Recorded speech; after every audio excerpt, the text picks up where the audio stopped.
I can assure members of this House that the divide that exists does not exist over the condemnation of the use of chemical weapons and the fact that it breaches international law, nor does it lie in the willingness to condemn the regime of President Assad.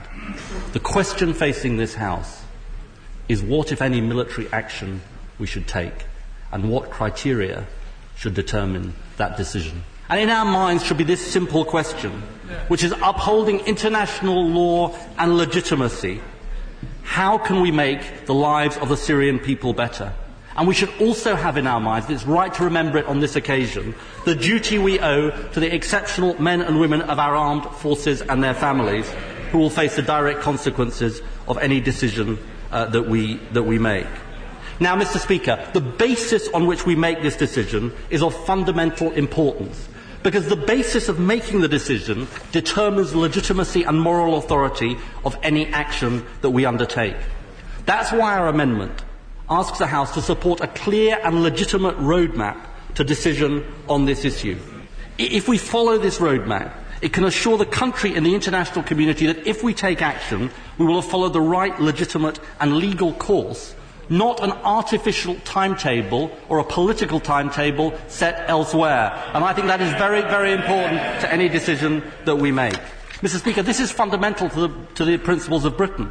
A belief in the rule of law, a belief that any military action we take must be justified in terms of the cause and also the potential consequences, and that we strain every sinew to make the international institutions that we have in our world work to deal with the outrages in Syria.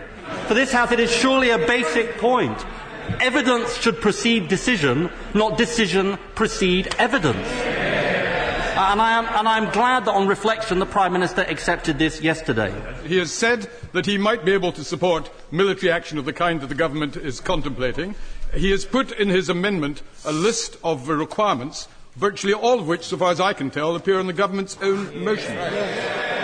Why can he not, therefore, support the government's motion in order that this House could speak with a united voice to the world on this issue? I would point to the fact that the government's amendment does not mention compelling evidence against President Assad, and I will develop in my remarks on the fifth point in our amendment, which is very, very important, the basis on which we judge whether action can be justified in terms of the consequences, and I will come to that later in my remarks. I very much welcome his doctrine that evidence should precede decision. That's a stark change from at least one of his predecessors.